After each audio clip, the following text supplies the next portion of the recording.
Bonjour et bienvenue sur ma page YouTube. Alors aujourd'hui, dans le cadre du cours de gestion des ressources humaines, nous allons essayer de répondre à certaines questions qui nous ont été posées. Alors premièrement, nous allons chercher à connaître la différence entre poste, activité, fonction, tâche ainsi que emploi. C'est quoi un poste? Il s'agit d'un ensemble de responsabilités personnelles définies et régies par l'organisation.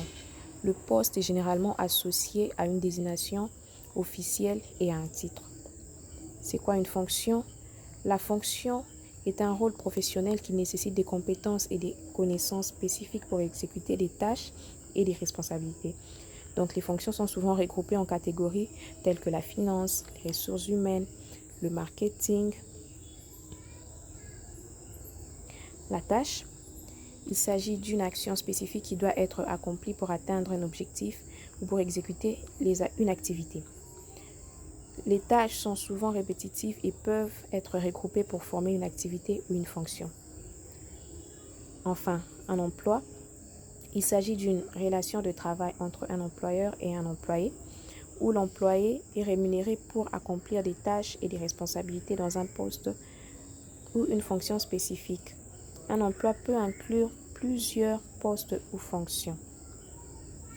Alors, nous avons là quelques exemples des tâches et des activités. Voyons un peu la colonne des tâches.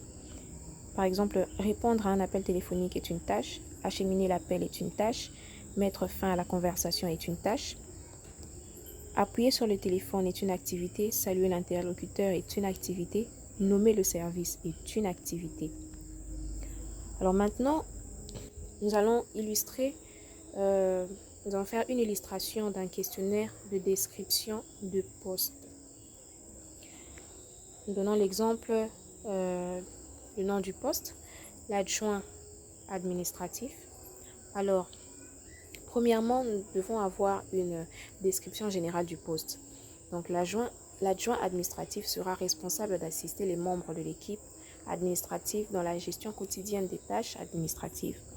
Le candidat idéal devra être organisé, autonome et avoir une expérience en administration. 2. Responsabilités clés.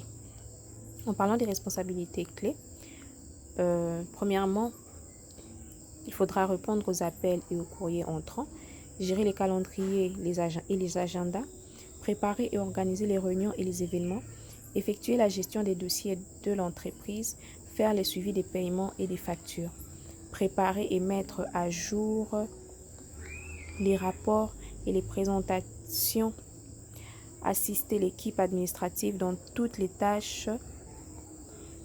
Troisièmement, les compétences